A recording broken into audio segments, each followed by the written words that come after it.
Greetings. If you're new to this channel, then you've never seen anything like this before. But if you've been here for a while, you've probably seen me do this at least a couple of times. I'm walking in the house. I've mentioned in other videos that I try to get between 6 and 10 miles in every single day. Most of the time I'm closer to that 6 to 7 area because when my mother is home, she's always calling me every time she sees me walk by her, and I walk by her often. So I don't tend to walk as much when she's here. But she's not here today as I'm filming this, so I can walk as much as I want to. Now here's the thing. Even though I've always enjoyed walking, I haven't always enjoyed walking every single day. We have a lake in town. It's Onondaga Lake. I live pretty close to it. And when the weather is good, I like to go there and walk the lake, and I kind of walk leisurely. And it's only some years ago that I started walking more for exercise than just for leisure. And so I do this in the house as much as I can. I pick my spots. When I put mom in bed at night, then I will try to walk and get a few more steps in. And the reason that I do this is because I've mentioned also in the past that I'm diabetic. I'm a type 2 diabetic. And the thing is that it ran in the family. So it doesn't really have anything to do with how I ate or anything like that. However, I could have prevented a lot of things that end up happening to me. And I want to talk about those things with you. If you're not diabetic, if you're actually still relatively young and maybe you have some bad habits, that's why I'm doing this. Because I'm hoping you avoid some of these things. Now, what's funny is that it wasn't until my early 30s that I even knew diabetes was a thing that ran in my family. It's on my dad's side.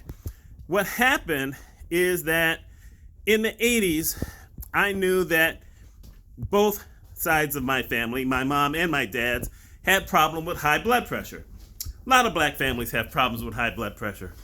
And my dad's mother passed away of a stroke in her 40s. And other relatives were having issues with this. So in the 80s, I decided, okay, I'm going to cut back on salt. And I did. I drastically cut down on salt. There's certain things that still need a lot of salt for me. I'm not going to lie. If I don't have a lot of salt in my grits, I'm probably not eating them. If I don't have a lot of salt with my corn, I'm probably not eating it. But in general, I cut way back on salt.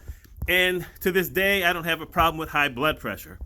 I don't have a cholesterol problem. But I've always had this issue with sweets.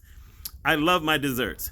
It wasn't just sweets. I loved my pasta as well. Because back in the 80s, there was this story that had come out saying that we should be eating more pasta because it gave us energy. Man, I didn't have to be told twice. So I ate a bunch of pasta. When my money was dicey, I ate a bunch of those boxes of Kraft macaroni and cheese. I love that stuff. And there's just no getting over it. They tasted a lot better then than they do now, I'm just saying. So anyway, I had no idea that we had diabetes in the family until my dad was talking to some of his relatives, talking about his diabetes. And suddenly it came out of the woodworks. And there's like 20 to 25 members of the family on dad's side who have or had diabetes. Like, oh my goodness, someone could have said something earlier. Because had I known, I might have adjusted or had time to adjust how much I ate dessert. And not just dessert. Obviously, I drank a lot of soda. I drank a lot of juice. I've always actually drank more stuff than eaten.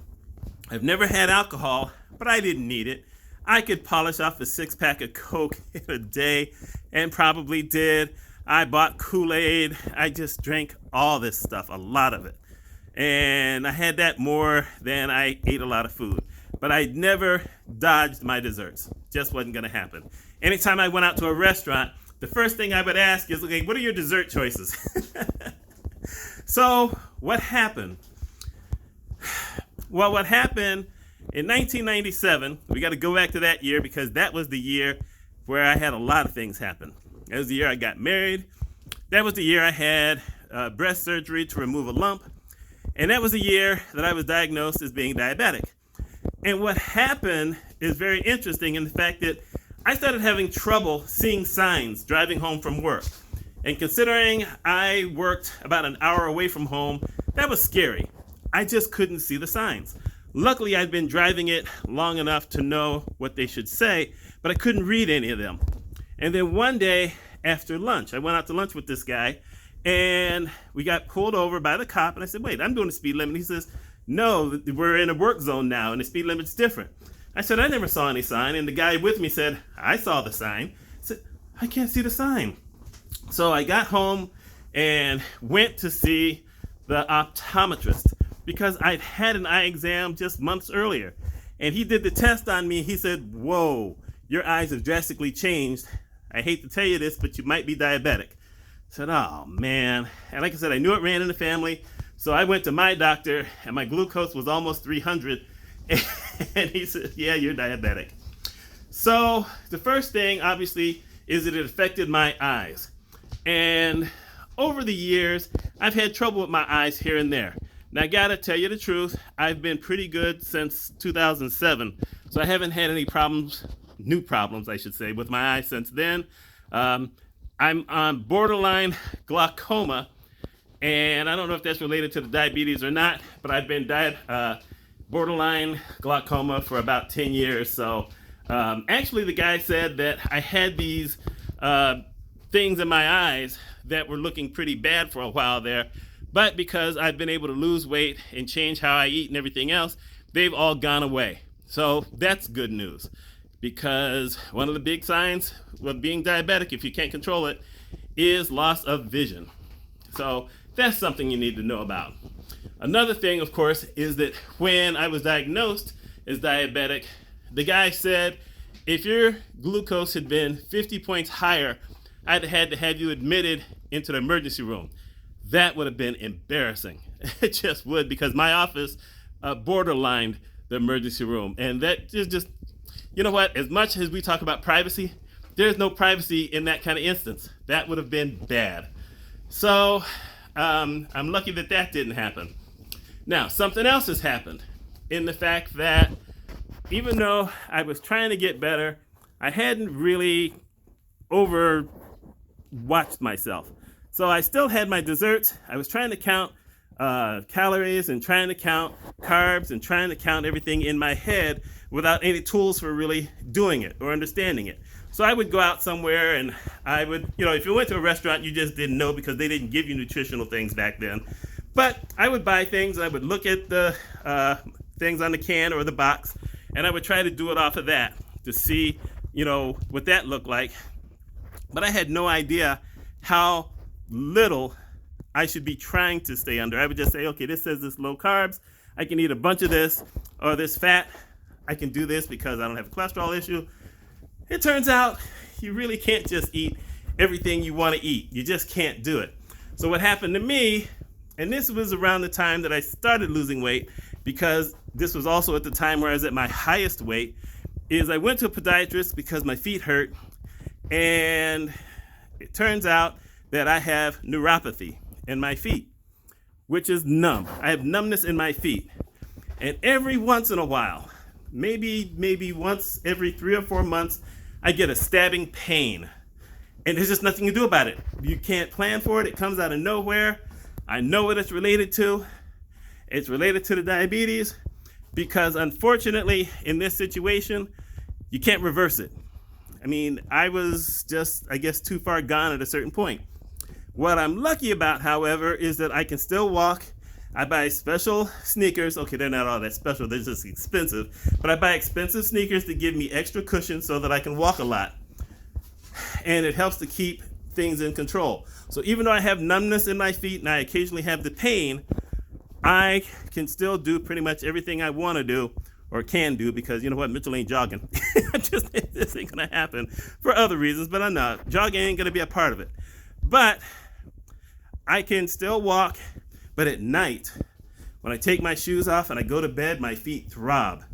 They just do, all night long. And sometimes the numbness, it's a weird thing in the fact that it's not numbness so that I don't feel anything. It's numbness where it's just irritating.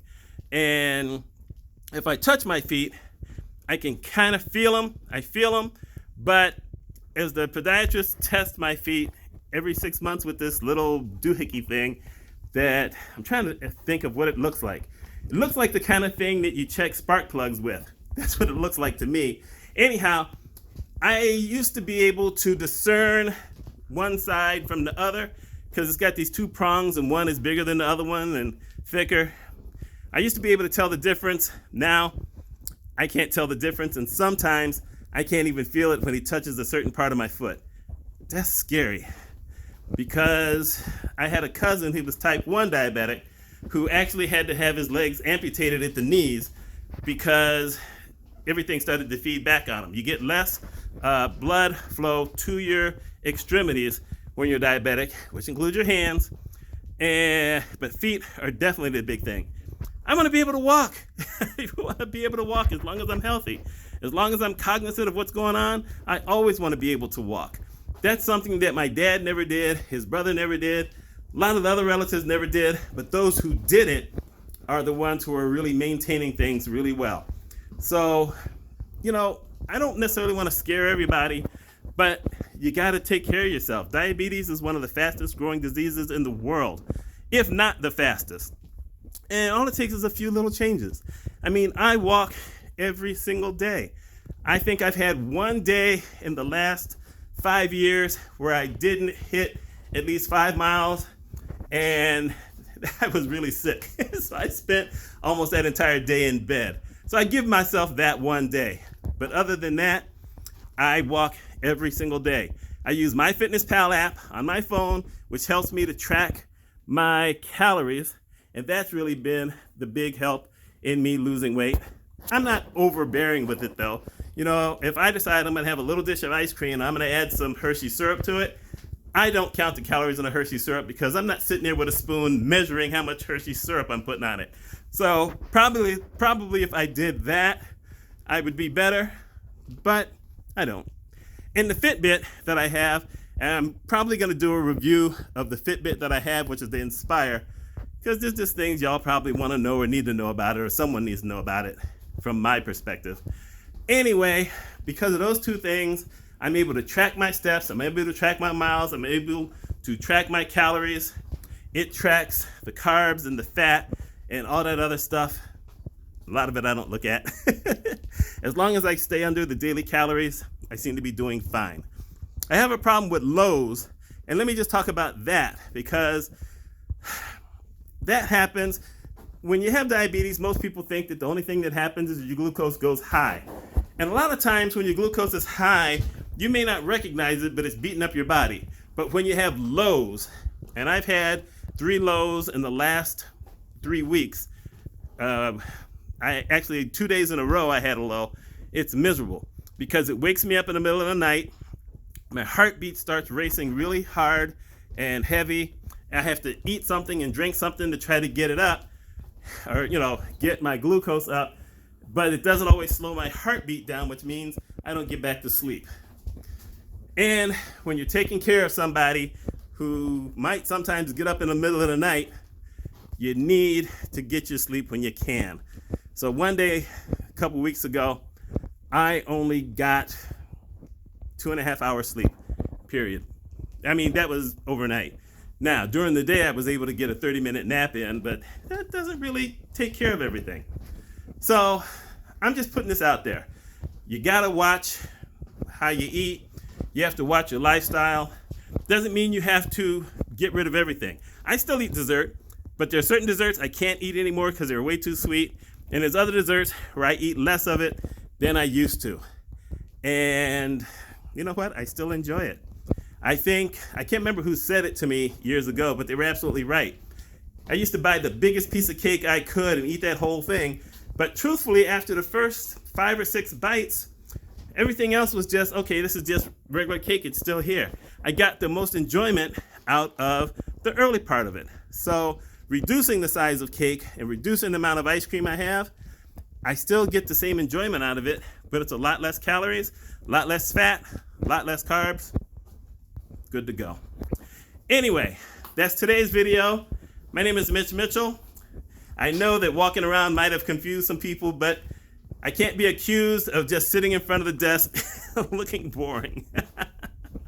Y'all take care and have a wonderful day.